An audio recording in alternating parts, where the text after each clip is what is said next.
Hi, I'm Dr. Dinah Hill. Thank you so much for joining me with Your Life in Process. And if you want more, if you're interested in applying these processes to your daily life, join me at my membership, More Life in Process. At More Life in Process, you will get meditations for you to practice at home. You'll get extra bits from the episode that maybe got recorded after the fact. You're going to get PDFs and handouts, things that you can use to apply your daily practice to your life. And I can't wait to see you there. $5 a month, $50 for the year. You can go to yourlifeinprocess.com to sign up.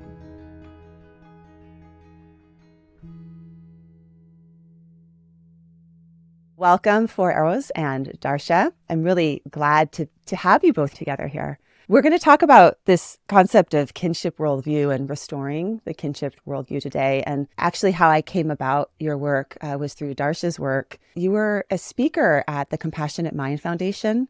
Right. When your book came out, someone on the listserv was so excited that it came out, and there was sort of a little bit of a bustle about it. And then I ordered it and then went down a rabbit hole of just exploring these Indigenous precepts, which are very beautiful. So thank you both for being here.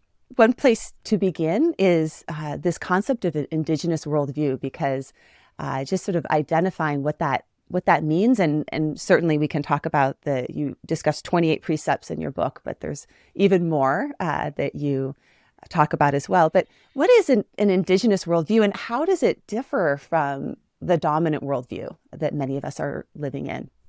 The Indigenous worldview has to do with the way we perceive subconsciously who we are as human beings, what our roles are in the world, what the earth is like, what the universe is like, and how we get along with everyone, human and other than human persons.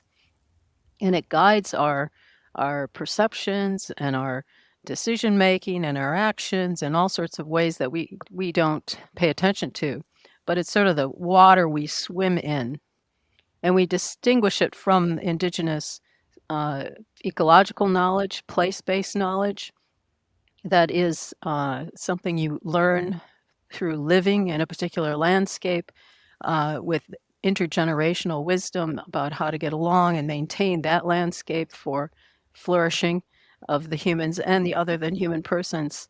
And so this assumption of the Indigenous worldview is something we can all embrace, whereas traditional ecological knowledge or traditional indigenous wisdom that's place-based, you need to be there. You need to have grown up in it, know the language that the landscape has taught you, and know how to thrive with the bio-community in that location. So we're distinguishing those things. And Four Arrows is the one who has put together these precepts over years, and there are so many, and he can say much more about it. The idea of worldview is really a relatively new concept that has come from the German philosophies of the Enlightenment to really mean that it incorporates cultures, it incorporates religions, it incorporates philosophies. And so most of the work of the social anthropologist Robert Redfield, who really brought the European concept into the academy, is really about two worldviews. That's the one that is the Western-based dominant one that is infiltrated into the East largely, and the one that was the original one that guided humanity for about 99% of human history, if we go back to 2 or 3 million years of the hominid species. And so when we talk about this being unconscious, it can be something that we don't really think about that much, that we have these assumptions. Life is hierarchical, and we center humans on top of that hierarchy. And so worldview is about really a connection between who we are in terms of nature and the supernature of the spiritual world. And these are things that we don't really talk about. They're moral precepts that we have to look at to be able to recognize our behaviors in terms of culture, and that's what we're trying to get across. So some of the precepts that you have a table of in your book in the introduction include things like in the dominant worldview, a rigid hierarchy versus in a common indigenous worldview is non-hierarchical. You also have things like in the dominant worldview, focus on self and personal gain versus in the indigenous worldview, emphasis on community welfare. And some of these precepts are particularly, I think, relevant right now, considering the problems that we're facing on this planet. And when we start to look at them, things like moving more from emphasis of the heart over the head versus the head over the heart, we can think about how that may apply to problems of racism, may apply to problems of climate change, may apply to problems of war and inequities and all sorts of things, right?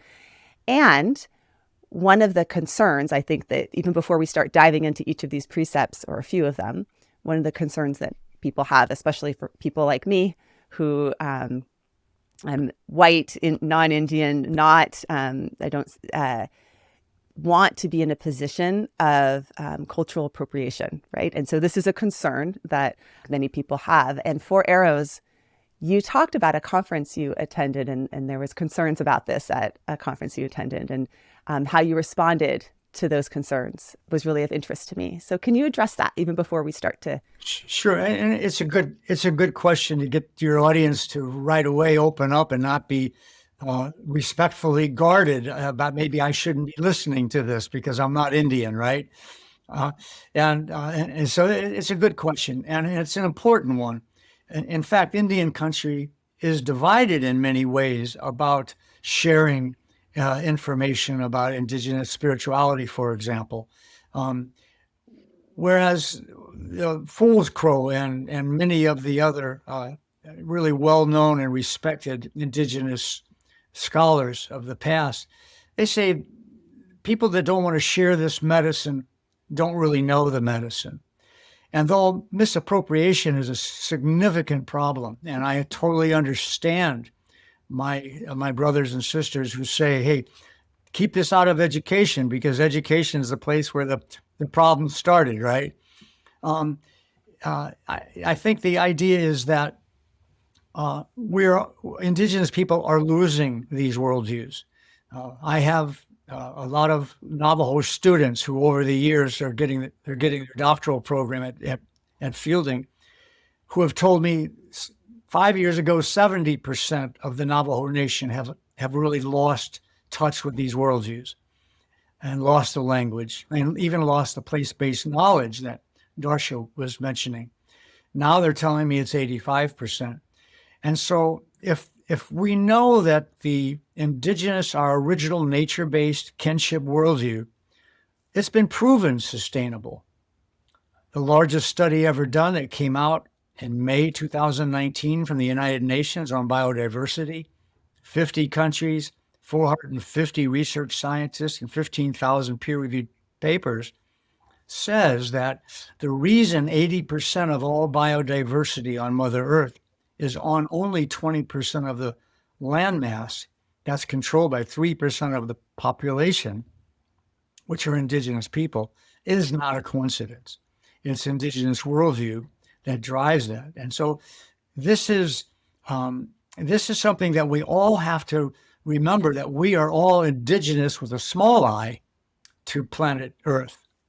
And that sharing this, while we support and fight for sovereignty, for the place-based knowledge of indigenous cultures, because in many ways, that's even more important, because that place-based knowledge has a language that understands how to live in that place. Since that's been lost, we have to re-indigenize ourselves, and we can't do that with the language because we haven't been raised in that same spot. We don't know the ceremonies.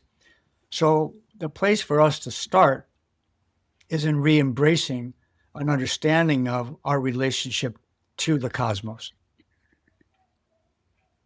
And all our ancestors had this view. It's not unusual, really, for the species, our species, which has been around for 2 million years and really our line of evolutionarily speaking is 6 million years old, and it's just the way you live well on the earth. This is how you support well-being in yourself and your relationships, the bio community, everywhere. So these precepts are just natural outgrowths of living well on the earth. It's also interesting to see how the neuroscience maps on to show that, in terms of our brains being designed to be in a lot of ways pro-social and generous and giving and altruism and all of that. So as the Indigenous worldview, I think there's an increasing interest in that. There's also an increased interest in the neuroscience of pro-social behavior. I mean, even as, babies are already little toddlers choose more of a pro-social, caring, giving activities just when, by nature. If I may, there's even a reason for worldview to precede the idea of neuroscience. Greg Cahetti and Jung Lee and I wrote a book a while back called Critical Neurophilosophy and Indigenous Wisdom. And what we found was, although what you say is essentially true, a number of interpretations of neuroscience come from people with the Western worldview, and their interpretations contradict Indigenous wisdom. So you mentioned generosity, for example, which is a major concept that is, along with gratitude for Indigenous peoples. Some of the studies that our doctoral students did in sort of state-of-the-art studies for our book did laboratory experiments where they showed little lights going on in the brain, that because when they gave away monopoly money to the person next to them on command, a light lit up. That was the same place where selfishness had been seen in terms of other laboratory experiments. So the conclusion of the team of researchers, neuroscientists, said, this makes us assume that there is no such thing as altruistic generosity, that all generosity, since it is in the same part of the brain where selfishness is about ultimately getting something in return.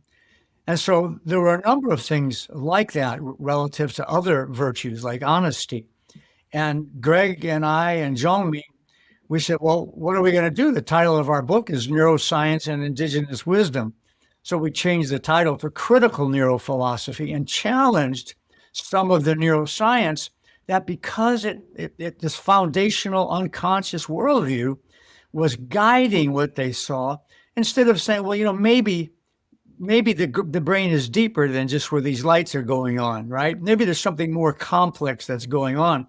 So I just want to point that out, that we've got to be careful with all of our sciences, psychology especially, which is probably one of the most colonized of our sciences. And of course, Indigenous worldview is pre-colonization. And you can't have decolonization without pre-colonization. So we see our work in worldview as a tool that's been missing in the decolonization movement.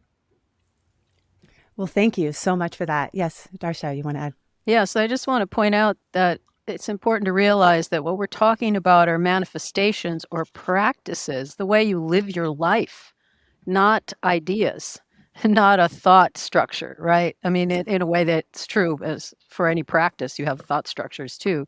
But this is the way you act in the world, not just have a concept about it. So I think it's important to realize that these are practices that actually work, that lead to flourishing, that lead to well-being in the bio community, that lead to happiness, that lead to health, mental, physical health. This is all grounded in that kind of way of being.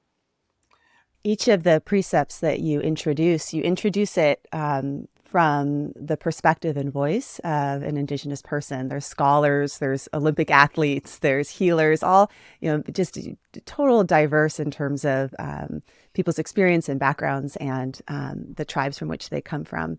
And one of the precepts that I would love for us to discuss and how it looks like when you actually are practicing it is the dominant worldview is the focus on self and personal gain, and the Indigenous worldview is emphasis on community welfare. And you open it with with the writing of Doña Enriqueta Contreras. And she's a Zapotecan healer and teacher in Oaxaca. And she talks about these life principles of everything has life, reverence for Mother Nature, reverence for our ancestors, the relationship between human and Mother Nature. And then you go on to discuss, how this relates to community welfare.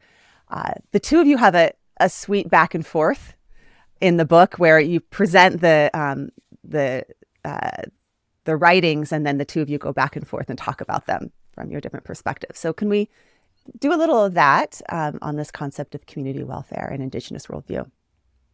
Darcia, do you want to start? Sure. I'm looking through the book here. What did we say? Yeah, what'd you say? It's been a while, since we wrote it. So, well, I think the main context here is one of connection, that we are connected to everything in the natural world, and it's really important to always be grounded in a sense of connection and respect for those relationships you're in, the web of life. You're always, every action, thought, feeling that you are expressing is sending out energy on this web of life to all your relations around you, right? And to be aware of that and to understand that your responsibility then is for the web of life where you are, and not to be caught up in some ideals of something else in the future, maybe, that you're working for, and to act then. So again, this is practices, the manner in which you treat those around you, the spider you meet. Do you greet the spider? Do you acknowledge them? Do you let them go on their way?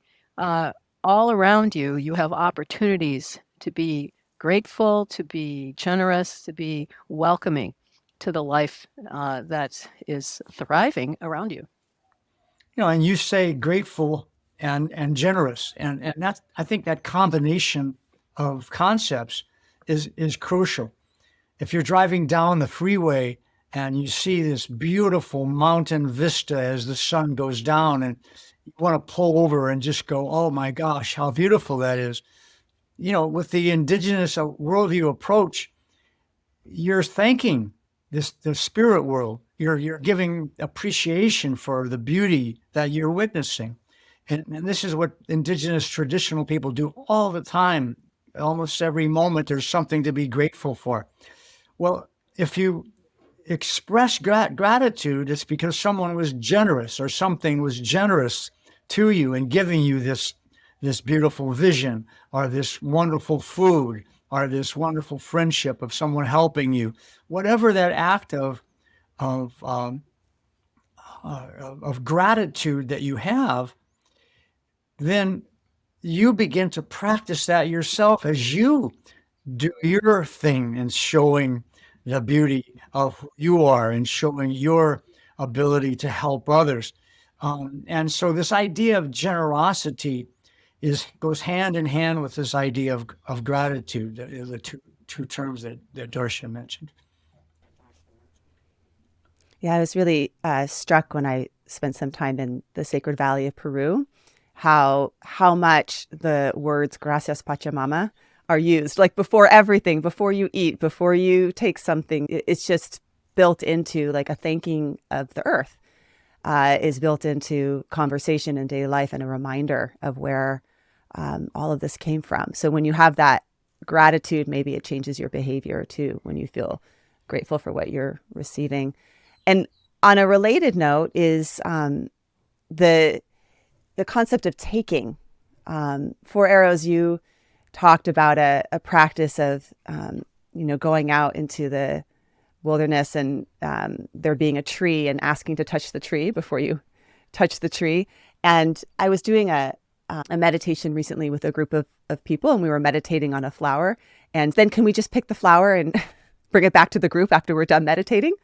And that is such the dominant worldview. Like, ooh, I meditated on this flower. I really like this flower. Now I want this flower. And so I'm going to take this flower and bring it back because it's mine. And I'll press it in my book and take it with me. And the Indigenous worldview has such a different perspective on that. Can you share a bit about that relationship with the earth? Yes, this idea of asking permission to touch a tree, for example, is a practice that I've done over the years with different groups. And it's remarkable to see the outcomes of these. I've done it with troubled, adjudicated youth. I've done it with Japanese monks. And the way the exercise goes, Diana, is you have people go out and touch a plant or a tree that you've already predetermined from the conference room, right? And say, go out in this part where there's a lot of trees and bushes and just touch one and come back. And they look at you like you're crazy, and then they'll come back and start to sit down. Well, don't sit down. I want you to do it again. And they look at you and they say, and you're going to laugh maybe, but this time I want you to go out again, and you can touch the same plant or a different one. But this time I want you to ask permission and wait for an answer. And of course, depending on the group, there's always some mumbling and shaking of heads or whatever.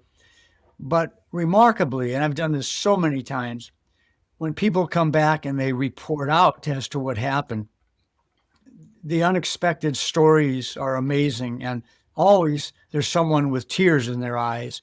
And so living like this 24/7 is how we all did live. And understanding this idea of the sentience that is in all things. And this is not in the dominant worldview, although some people, love animals and love plants. This deep idea of sentience is rare. In fact, I wrote a book with Dr. Walter Block, who is a friend now, strange bedfellows that we are, called Differing Worldviews. And his worldview is very different. I asked him to write the book with me because I didn't want us to debate and be at war. I wanted to help us understand one another. And he believes strongly only humans have intrinsic value. Everything else on earth is utilitarian, as he says. And so I thought, wow, this is how our world essentially runs. I mean, even if we can admit to ourselves that it feels wrong, we live according to that principle. So until we can call a natural resource, which the environmentalists use that word, a relative, and really mean it deeply in our hearts, we're not going to pull out of the tailspin that we're in. I relate in the book, my experience when I was gardening, I saw this rock that was very attractive, and I took it into the house and put it on my desk. And later that night or the next night, I had a dream where I heard voices complaining, and she treated it like a pet rock. I got the message and promptly took the rock back to where I found it. So that's the sense, not only of sentience around us, but also paying attention to the signals that come in from the rest of the world. This is a dynamic, complex system. And as David Bohm pointed out, inside intelligence is not in your head. It comes from outside. You have to be, have your heart cleared, your mind cleared, so you receive those signals, those divine energy signals, we can call them. And I think that's something, too, you have to learn how to redo that. Our ancestors all did that. But we've gotten so much into our heads through schooling and through suppressing all our intuitions and connections to the sentient world that it takes practice to get back to that. Yeah.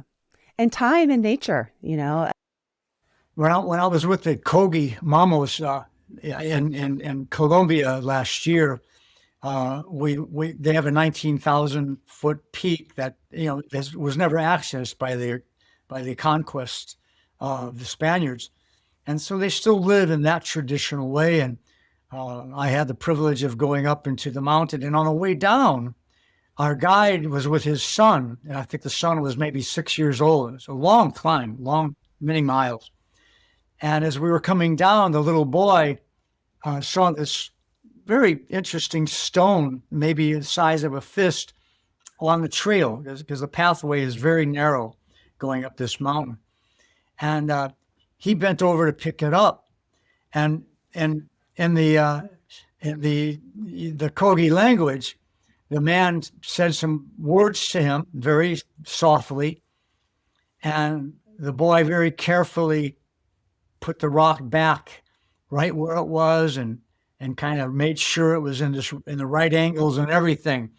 And later I had my translator ask what he said to the boy. And what he said to the boy was, the rock rolled there for some reason, to give wisdom to that which is around it, something to that effect. Wow. I mean, that's understanding what Darcia is saying at a level that is it's just not in our Western worldview. Well, it does take, I think, often one of the ways that we can intervene is with children, and having children have access to the natural world and spend time in the natural world. That precept, which is the specific precept, is all earth entities are sentient. That precept comes to life for them. And many of us, if we've had experiences as children in nature, we can remember times when we felt very connected to a plant or an animal or a certain space, and how you felt for that space. I have a connection to plants that we've been in drought for a lot of years in the Santa Barbara area, and we've just been getting a lot of water. And the feeling when we were in drought, when I would look at a plant that was limp, I would feel the limpness in my body. It would make me feel very sad for the plant. And now seeing flowers that are blooming that I've never seen bloom here, I feel the uplifted, like that sympathetic joy for the plant. So once we allow ourselves, our hearts to open to that, it feeds us, and it also makes us want to take care of all beings. And another precept, and actually I want to add that in that precept you reference Robin Wall Kimmerer, who wrote Braiding Sweetgrass, and her guidelines for the honorable harvest, which are really beautiful as well. And her work has, I think, also brought a lot of interest in terms of Indigenous worldview as well. The folks that many people have read that book and found it very inspiring. That's poetry. It's just poetry. Yes. Beautiful. So another Indigenous worldview that you talk about, they're all kind of interrelated, right? And there's two that fit together beautifully. One is high respect for sacred feminine, and another related precept is respect for gender role fluidity. And this is in contrast with rigid and discriminatory gender roles. So Darcia, I'm wondering if you can talk a bit about these two precepts. Well, the Western civilization has, over time, and this has been maybe 5,000 years going on, the women's role has diminished, and some people attribute it to women not bringing in economically important activity to the family. And so their role has diminished in the Western worldview, in part perhaps because of that, but also they're quite powerful. Women are. They're very powerful, and patriarchy has to make women feel incompetent and powerless. And separating women into nuclear families, isolated households, is one way to undermine women's power. Because in our ancestral context, women would band together in order to meet the needs of their young children, raising children together. Cooperative breeding, Sarah Hrdy's term.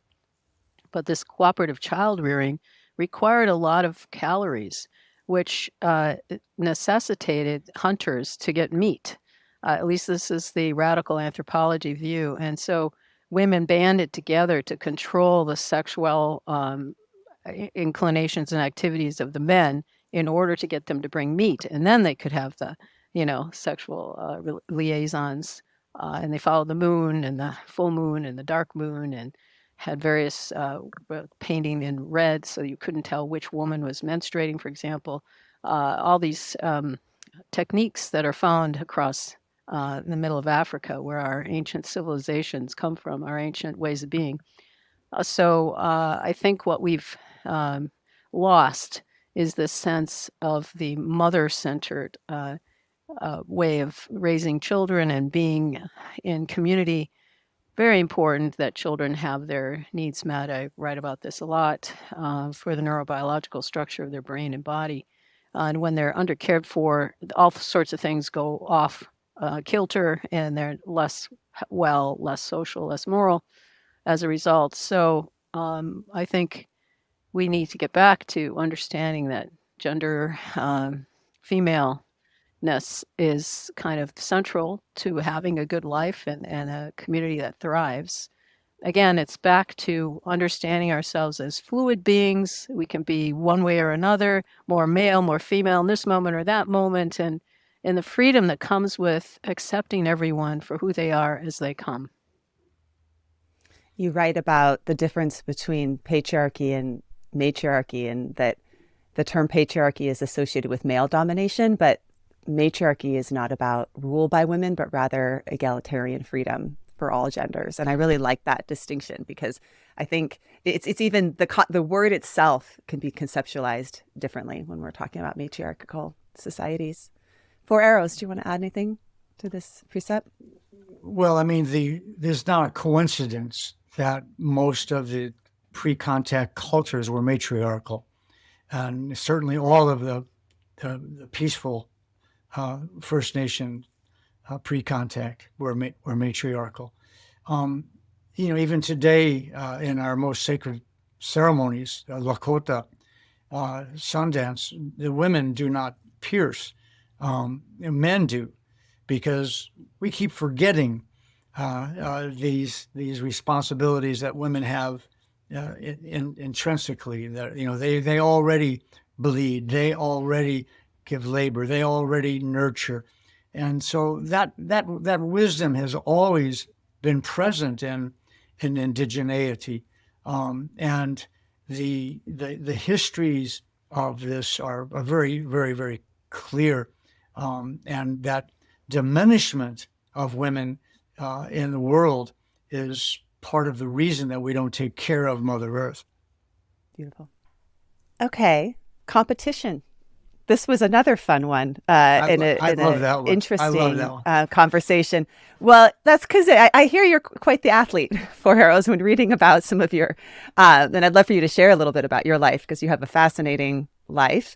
But this precept around competition, we often think of, collaboration and the importance and benefits of collaboration. But in an Indigenous worldview, competition is part of it, the sacred nature of competition in games. And I'd love for you to share a little bit about this precept. You said something earlier, Diana, that all these precepts are interrelated. That is so crucial. It's not a pick and choose. You've got to really see every one of them relates to every other one. And at the same time, all of the ones on the Indigenous worldview side that relate to one another, they also relate to the ones on the Western side in a potential complementary way.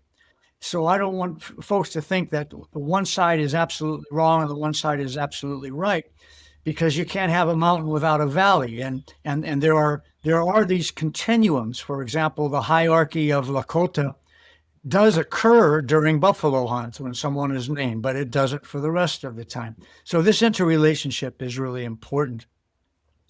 But what you're saying about this idea is just crucial, because even Darwin knew that competition was not the main way Earth lived, right? That life on Earth lived, that it was ultimately collaboration, and that competition was a requirement in many ways for the collaboration, but ultimately it was always about collaboration. And once we understand that, it changes everything. And so, yes, I'm very competitive. As are Indigenous people, they love to gamble and do sports, and some of the greatest athletes have been Indigenous people. But there's a lot of interesting stories about, like at Carlisle, the Indian University, back in the days of Jim Thorpe. The coaches used to get crazy mad because the games were always winding up tied. So when Carlisle would play against West Point, the back and forth, and one time one of the coaches said, "What is going on? You guys are better than this. You could have won." And it's like, well, but we backed off a little bit so they could have their turn getting a point. Or other sports where they go out and get big logs and 2 teams of 11 will carry these giant logs for 40 hard miles. But one log is always lighter than the other, and that's the one that gets in front. And when that happens, the competition doesn't work anymore because of the inequality of the weight. So a couple of people get off of the team that's on the light log to go help the people on the other one. The idea is to push yourself. There's never been a 4-minute mile broken by someone that's gone out by themselves to run. You always have to have a partner to push you. And that competition then is about increasing your potential, whatever your potential is. And so people should love to go out and play people that can kick their butt, right? Because that's a way to push you to be the best. And then you just give thanks instead of feeling bad and never wanting to participate in sports again because of our understanding that winning is about quality of character or ego. So it's a crucial difference between the idea of Indigenous worldview competition and competition in the world and how it's come to be. I recently interviewed a world a champion of mountain biking, and she talked about competition. She talked about, I compete every day, and I compete within the perspective of not trying to get one piece of the pie, but trying to make the pie bigger. And if the pie is big enough for all of us, I'm going to be pushing my edge of doing my best while everyone else is pushing their edge of doing their best, and it's big enough for all. And I thought that was such a beautiful, and also that concept of she's a female athlete and bringing that perspective. She's a female athlete mother, so she has a lot of wisdom to her. But I love this idea of the competition and games are actually part of play and part of what help us grow. But there's a different angle on it than having someone lose or someone miss out on the benefit. Yeah. Darcia, anything you want to add? Yeah, play is one of the best ways to grow your right hemisphere. And the right hemisphere is what we underdevelop in the Western child raising because it grows more rapidly in the first years. It's where the seat of our social emotional intelligence and our empathy and our ability to reach higher consciousness. And when it's underdeveloped, we're just more depressed and less able to get along with others. But play throughout life actually grows that right hemisphere. So I, with my students, play folk song games because it's fun. You're running around, hunting we will go, and you catch people, and you have to touch each other, and you're laughing, and you're singing, and then we go play with kindergartners, and they see the kindergartners so explode with joy that everybody's having fun in this play that's, more structured because, if you're not used to playing, it's helpful to have a structure to it. But ideally, you're able to play with young children, 0 to 6, who are ready to run around, not the babies, but the older ones, run around and, play chase and wrestle and all sorts of creative games. And that's going to help you become a happier, more empathic person. And it's that back and forth because you have to stop your aggressive tendencies because your partner will stop playing with you if you're too aggressive. And so you have to learn to control yourself, and you don't know what the partner's going to do. So you have to deal with unexpectedness, and it's all in a fun way to grow your ability to get along in the world. And everything you say is what we should continue to do as seniors, right? I've been with 102-year-old medicine men with the Ralmarie, for example. And it's just like they are children, and their demeanor and how they act and their humor. You don't ever stop having those qualities that you so beautifully just described. So another concept that relates to community and collaboration is conflict resolution. And one of the precepts that you reflect on is conflict resolution as a return to the community. Can you speak a little bit about what you see as an Indigenous worldview around conflict resolution? Well, this is a long-standing set of practices that are not about punishment. Why would you punish anybody? That's just harmful to everybody. You don't heal anything, right? So the practice is more of a holistic restorative justice. So even more than what you see restorative justice as practiced in the United States, for example, it is bringing together everyone who's been affected by the teenager breaking into someone's house to steal something, for example, and you bring all the neighbors feel like, oh, I can't trust anybody. I can't trust teenagers anymore, and they have to, talk about it and figure out a way to heal, to bring back that teenager into a sense of relational responsibility and bondedness and feeling cared for, and then everyone else to bring that trust level back up.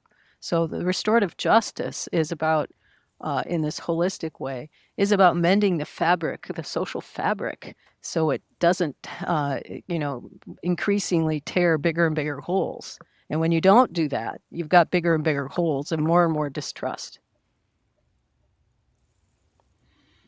Right, and that extending what we call the circle of blame is so important for the culture. In other words, if two people did something that wound up being, harmful or illegal or unethical, there's a whole chain of other responsibilities that other people in the community probably had, and Indigenous people have recognized that. Probably one of the stories that best depicts it, and I can't remember if we put it in the book or not, Darcia, but it was told by Ella Deloria, Vine Deloria's aunt, about two Lakota teenagers that got angry in a fight, and one of them murdered the other, killed the other one. And the community met for 4 days and studied it while waiting, while the person that survived did not know what the outcome was going to be. Alienation from the tribe was usually probably the only punishment that was doled out, and that was a possibility.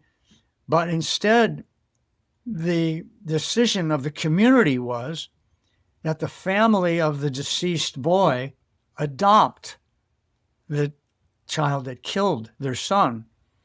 And when one does an adoption ceremony, making a relative ceremony, which is one of the seven sacred ceremonies of a Lakota, they had to make a relative, which included ceremony and gifts.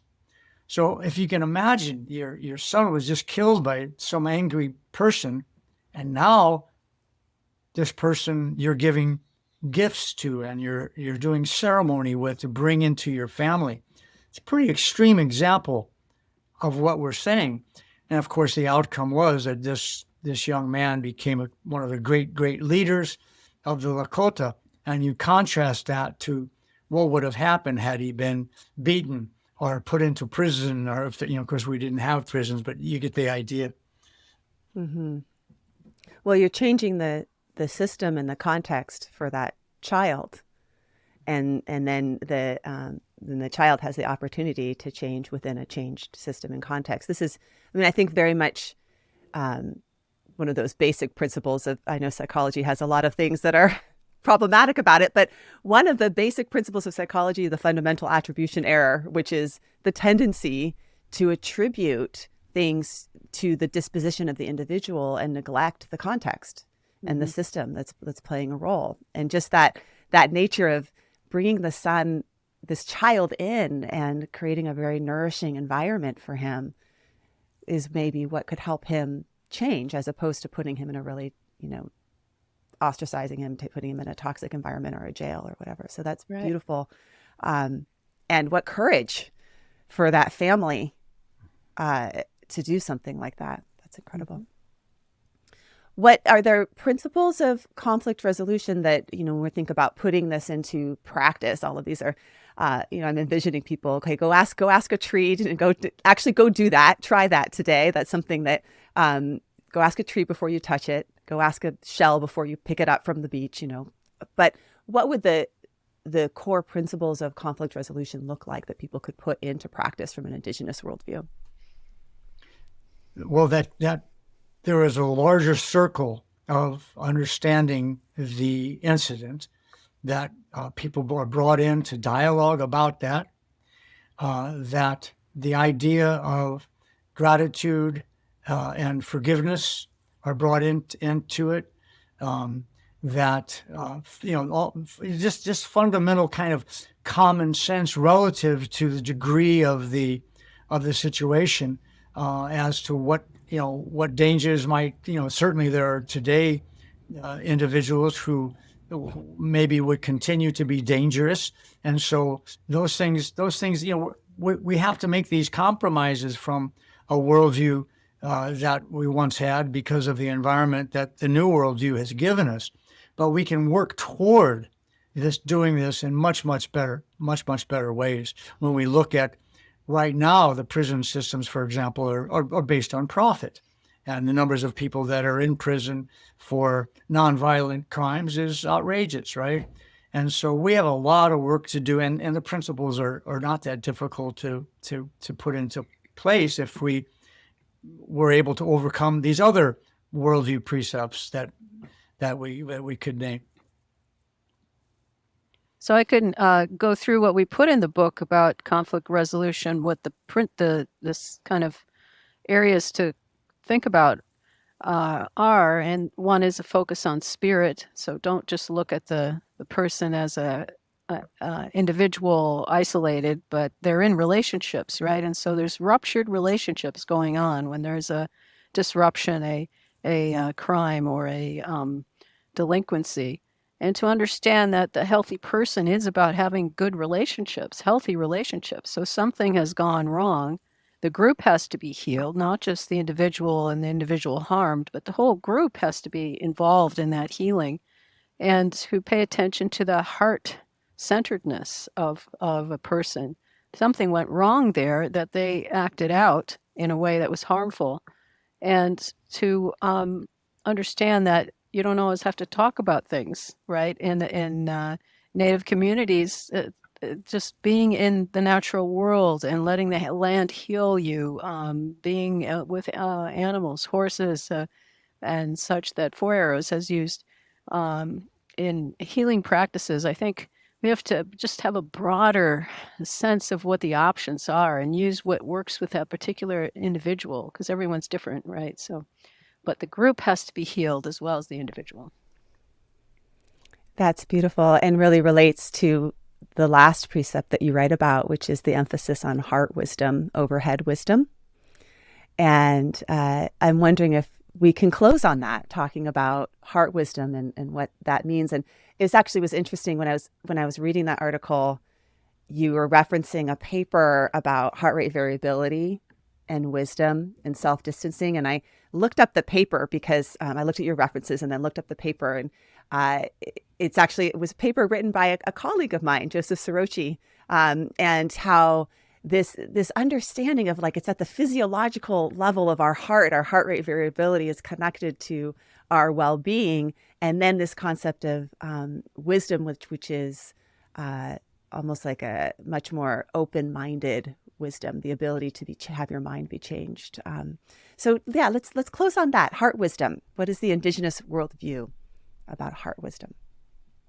Well, we can get, if we wanted to jump into science just momentarily for the value that it has. We know that the heart is similar to a brain. In fact, it's referred to as a heart brain by some specialists, because it has 40,000 neurons or something like that that are like those in our brain. And it has its own nervous system. And so there is a sense that the physiology of our bodies deserves more. Of course, we know this in all of the metaphors of love and heartfeltness and all those kinds of terms. But I think that, and using the metaphor of and the science of brain hemisphere dominance, this idea of being more on our right brain activity with these other things that relate to the heart, from like intuition and compassion, right? So I think that this idea of leading with the heart, is really been practiced, and certainly Sitting Bull talks about this in the interviews that he has had about his generosity and his childlike behaviors and his continued positivity and sort of caring for others. Darcia? The wisdom traditions of the world have emphasized heart wisdom as being clearing out the ego, clearing away fear, being open to a state of being open. That's how you can be wise. It's the state that matters. And this is something the indigenous people around the world have practiced, where you are open to the divine energies, the energies from the universe, in part because you are thriving as an individual. So the San Bushmen have, and John Young has identified all their characteristics of thriving that include this quiet mind, this ability to listen to others, have empathy and forgiveness and generosity and gratitude, and just the ability to and be childlike, the ability to be present. And so that heart-mindedness is about connecting to the other person, connecting where you are, and being unimpeded by your fear, your ego, the future worries, the past despair, whatever it is. You're here now and you're able to connect. And that is what we aim for if you're going to have a thriving community, if you're going to have and display well-being as an individual. Thank you. Beautifully said. And for those that want to read all of your precepts, we just dove into a few of them today. Your book is Restoring the Kinship Worldview. Indigenous Voices introduce 28 precepts for rebalancing life on planet Earth. And I guess before we started, we talked about our intentions for today's podcast. And I also maybe would love for you just to share your wishes for folks as they're receiving this information, how you hope it is used, where you hope it's used. Well, I hope that people will get in touch with their inner, more subtle self and honor and respect and feel great gratitude for the fire, earth, air, and water of us, but to really recognize that we are transient in our physicalness, that we will move on, and that we are not physical beings looking for a spiritual experience in this work. We're spiritual beings that are having a physical experience in order to enjoy the gifts of part of the cosmos and to be learning how to continue on. And I think of that idea of spirit that Darcia brought up before is too rarely really believed in as something that is not just sort of fantasy. So that's sort of a message I think that I would like to close with. Well, I would like your listeners to remember that they're members of the Earth community and that we are grounded here. Go lie on the earth for 20 minutes and feel that energy and that love that Mother Earth has for us. And then also understand this spiritual connection, that we are here in these bodies for now, and then we'll go into, we'll disintegrate and then join other life bodies. You know, this is a cycle of life, and we're here all the time spiritually. We're just maybe not going to be in this particular ego shape, right? So just relax, be connected, breathe, honor and respect all the living beings around you. Get back into sensing the sentient world and enjoy it. Be in the moment and feel the love and the joy that brings. Thank you. Those are beautiful hopes to end on. And I appreciate you both for taking your time and us meeting from Mexico to North Dakota. South Bend, Indiana. South Bend. Oh my gosh, I got it wrong. South Bend, Indiana. Yeah. Why did I say North Dakota? I don't know why I had that. This is my, yeah. Too cold. From Mexico to South Bend, Indiana. There you go. Well, you were thinking of the Lakota from South Dakota. I think maybe that's what it was. I've been reading so much about the Lakota from you in here. Yeah. Okay, good. Thanks for having us. Well, your smile has given us joy, and Thank you very, very much. Yes. Yeah, take care. Thank you.